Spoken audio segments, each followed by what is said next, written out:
the coast.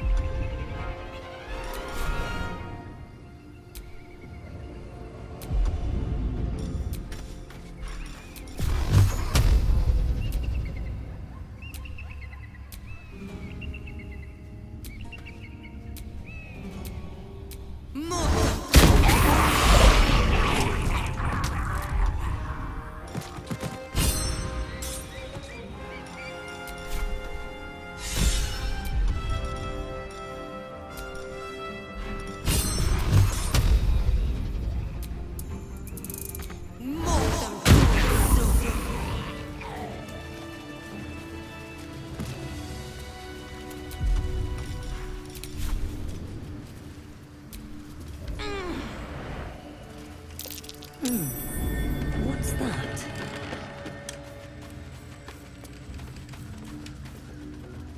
We've had some close calls already. There could be even... Who there, wanderer? Stay thy course a moment to indulge an old man. Elminster? The very same, Gale. And a fair bit miffed he is, too, finding himself forced to expose his best pair of boots to so many miles of country road on your behalf.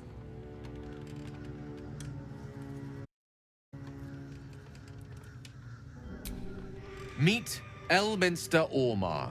A good friend of mine, but rather more significantly, he's the most famed and respected wizard in the realms. Am I, indeed? Most famed and respected errand boy, more like. I was bid to spare neither time nor my own self to find you.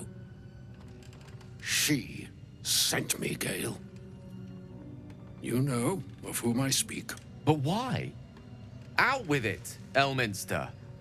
Please. Young man, has your sojourn away from Waterdeep washed away your decorum as well as your patience? Nigh a 10-day I've gone without honest fare, worthy of the name. Drank naught, but what the sky entitled my thirst. Why, some bread, cheese, and a cup of wine would appear unto me a feast. Surely you won't begrudge me a mite of rest and repast before I get out with it.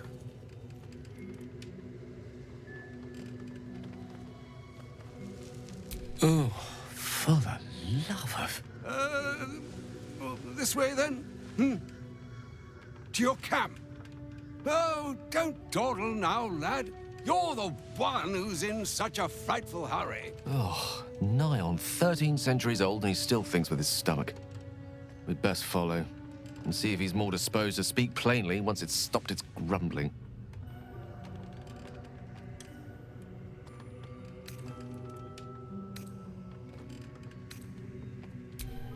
There go our best supplies.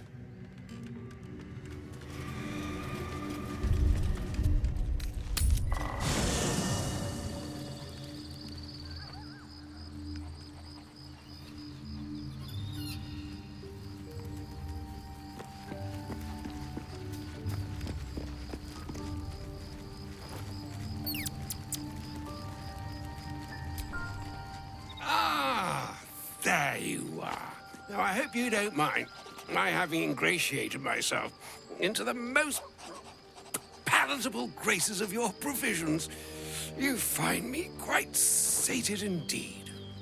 Yes, what a delightful wedge of old Elfturian that was. Doesn't do to parley on an empty stomach, you know. Makes one's words frivolous when they should be grave. Plenty to digest, after all. A good deal to stew over, if you will. Words ladled with import should be savored so as to better absorb their meaning. Wouldn't you agree? Elminster! Right. You see,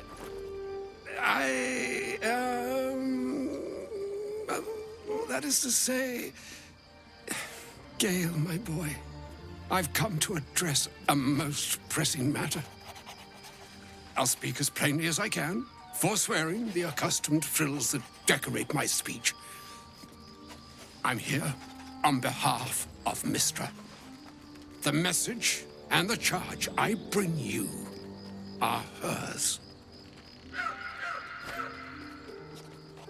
Oh, Mistra's delicate feet are ill-suited for the hardships of the road.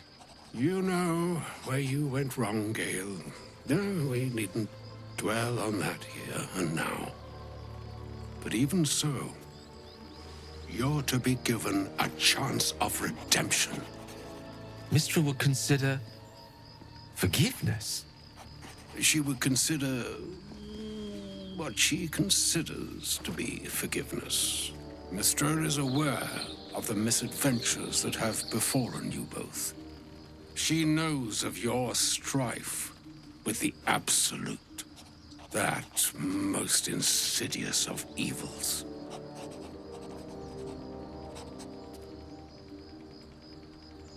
The very purpose of my presence, in a roundabout sort of way.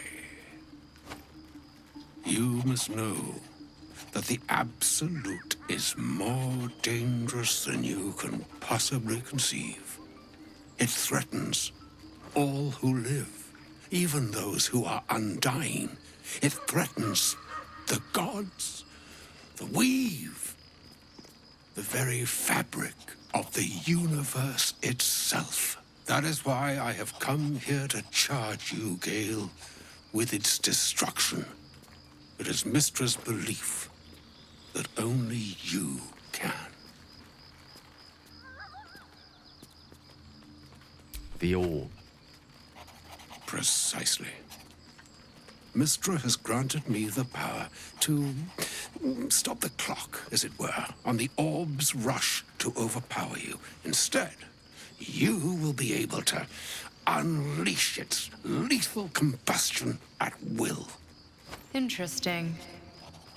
This could be help, or hindrance. We shall have to see.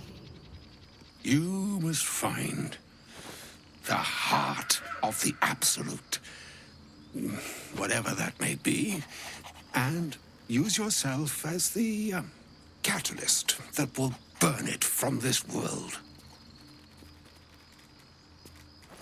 He is not. But it seems that Mistra is.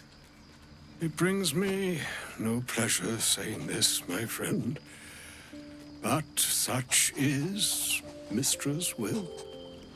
Yours must be the sacrifice that will undo the Absolute. And for your sacrifice, you will be redeemed. Such is Mistra's promise. With that, I've said my sorry piece, and need only bestow unto thee the charm I was bid. Mina hastra mistrarir Italion thras annas dithra. It is done. Both charge and charm have been committed into your care. To you, I commit into care Gale himself. I count on you to shepherd him well on this strangest of journeys. Or some other fortune altogether. Like moons make swell and wane the nescient seas, so too the sky-strewn gods ordain the tidal fates of mortal days. And yet, an ocean born in lonely hours, come ebb, come flow, come all that is beyond the breadth of our dominion. Be a moon unto yourself. Even the waves of fate can break upon the shores of will. Farewell, my friend.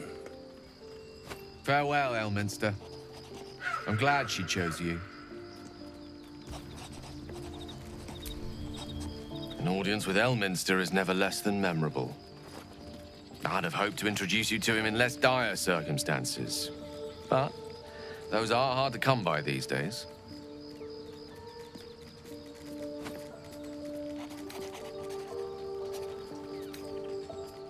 It's not a demand he wanted to make of me.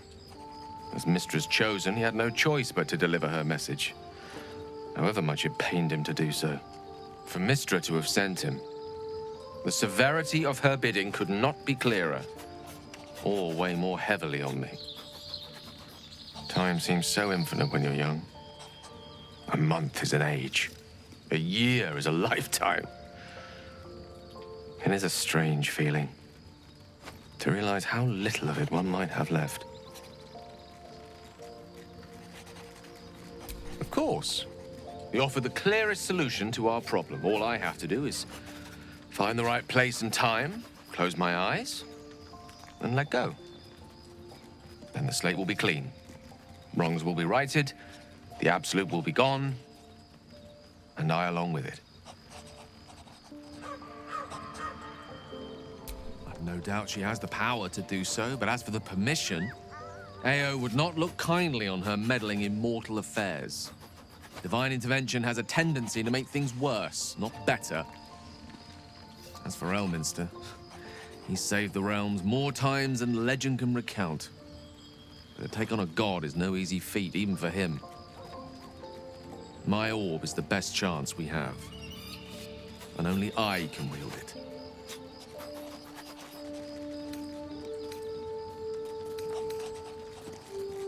Possibly the most spectacular one ever conceived.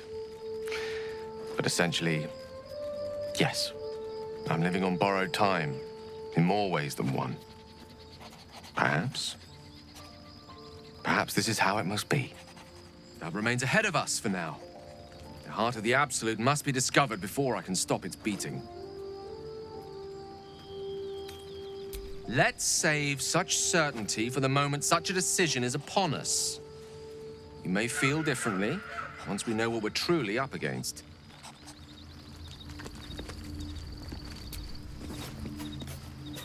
How can I help? She expects those who seek to use the weave to do so honestly, and with respect for its potential to destroy, as well as its potential to save.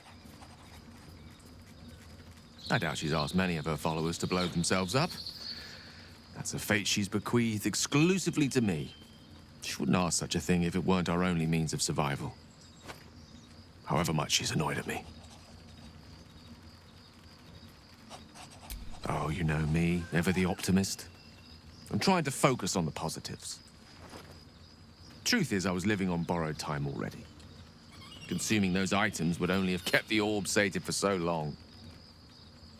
If anything, I feel more at peace than I have in months. At least now I know my death will have purpose. It won't be a distant bang in the footnotes of history.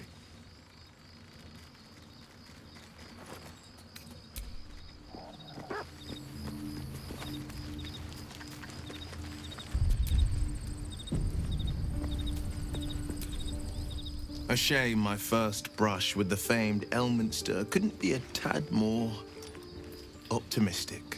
Listen, I might invoke the Triad from time to time, appeal to Helm, but I'm no man of faith. Not like Gale. I don't know what drives a man to consider his own death, among countless others, to be an appropriate exchange for his goddess's forgiveness. To me, it all sounds like nonsense. The faith that matters most is that which you hold in yourself, in the ones that most matter to you. Big Bomb be damned. Gale's got everything he needs to defeat the Absolute already. Talent, nerve, and powerful allies at his side. I hope he'll come to see that.